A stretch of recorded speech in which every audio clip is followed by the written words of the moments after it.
stable, it's not a trend. People still need this choice. Yeah, the question was, what's the staying power of a diet, of any one diet?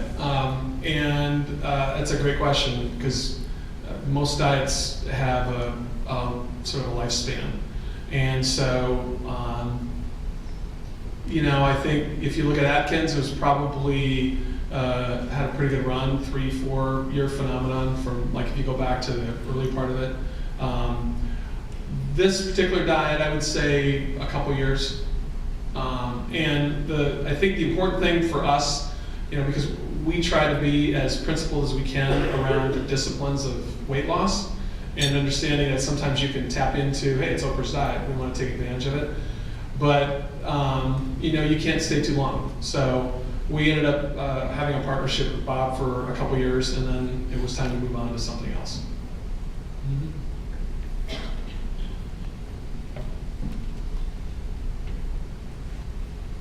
All right. I got a question. Yeah. So a lot of your cause base and doing good marketing, it really has an emotional tie to it, especially part of these causes. How would you say that changes for, say, a younger brand that also needs to express its function? Is the brand itself young, or are you talking yeah, young like consumers? launch out that consumers aren't as familiar with, but you also want to get that emotional tie to it. How would you say that challenge? That's a good question. I think you have to, I think, clearly establish what it is that you stand for, so people understand that, and they need to know some basic functionality about the product. I mean, if you're going to launch a new brand new product, a brand new brand, you have to tell people about it, right? But I don't think. I guess I don't think that it's forbidden to try to stand for something bigger off the top. I think it's the thing I think is probably more damaging is sometimes you see brands that are standing for something and you're like, really? Like, I'm not sure, that doesn't really feel all that authentic to me. Not to pick on anybody, I don't think they're in the room, so I guess I can, but when KFC got behind breast cancer, with the bucket of chicken, I mean, I think you kind of had to ask the question, like, are we solving one problem and maybe creating another? Is that a product that has the credentials? As a consumer, I'm asking the question. We're all consumers, right? I'm asking the question for myself, though. Does that authentically feel to me like I'm happy to support the cause, but it's not a product that really necessarily has the health credentials to maybe play in that space for me. Thank you. Yeah, Mac. You've done a lot of the marketing you do outside of the aisle, and a lot of the web brand is 70% purchase being not. What is GM's take on that? And General Mills' take on that? And how do you guys address that? Especially with being one person team of that.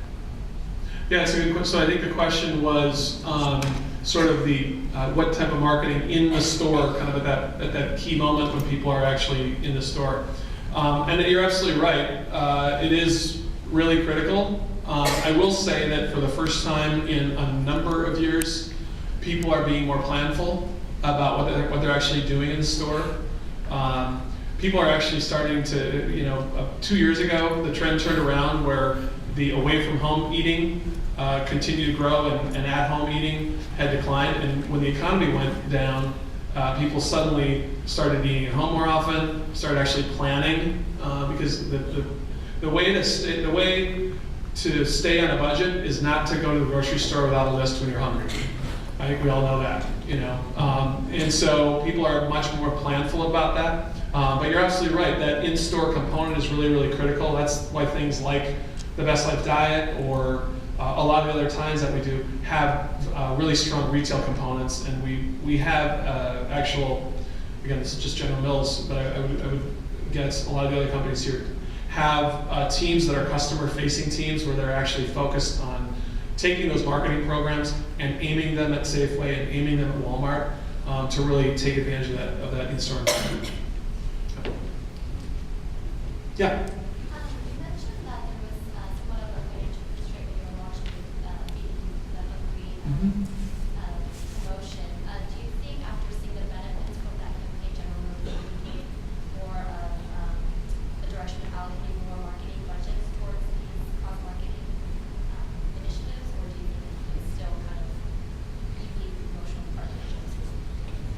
Yeah, I think, there's a heavy philanthropic bent for a lot of the things we do, and I think it's, you always have to take philanthropy and if it's called philanthropy, it's called philanthropy, right?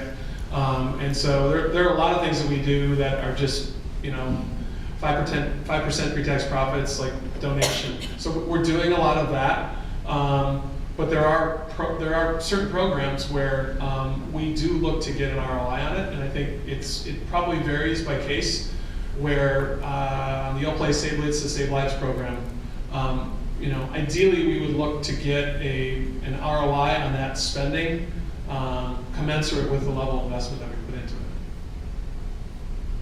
Yeah. And going along with that, General Mills has done a great job of tying a lot of their products to these philanthropic or sometimes more closely tied to their brand initiatives.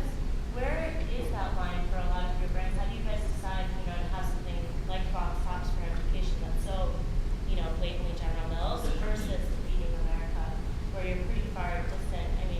For some of those where you're pretty distant, are there plans to kind of integrate that further with General Mills, or do you kind of have an internal line that you're riding where you just believe so much in the policy? I'd say it's a little bit of both. We've got ROI data that would suggest that consumers now look for box tops. That's a key factor in their purchasing, and we actually, it's a program that we started, but it's now, you can find it on Kimberly-Clark brands and Clark's brands. There's other brands out there now that have it, that they've come into the program. And that's clearly, we can demonstrate that. The Feeding America work that we've done, again, it's a little bit hard to explain, but we might create something like that, but there's ways that we can come back and merchandise it, or we can integrate products into the show, things like that. And so there's different ways to deliver value from these, and be real, and be authentic about it, and not just provide lip service to it. So it's really, really critical that we're very clear on exactly what it is that we're saying. Okay, maybe one more. Okay. Yeah, that. Hi, my name is Charlene. With regards to the You'll Play video that you showed on the breast cancer awareness, while it's very impactful, it also seems that it's kind of a little bit on the risque side. So what kind of hoops do you have to jump through to kind of get something that's a little bit non-conservative out there? We didn't test it.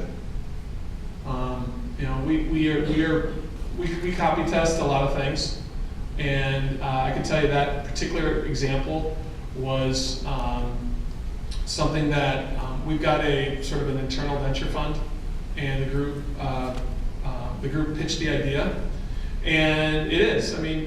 Now again, we're not showing this on the 6 o'clock evening news. So I think you got to realize that sort of placement, vehicle, and aperture are really critical, and what works for the target may not work for another target. If you're a younger female and you're on Facebook, the work that we did suggested that was a relevant way to reach them. And quite honestly, yeah, it maybe did turn a few people off, but it was one of those things where the brand team decided that it was so important to reach that population with that message that they went for it. Okay, great, thanks again.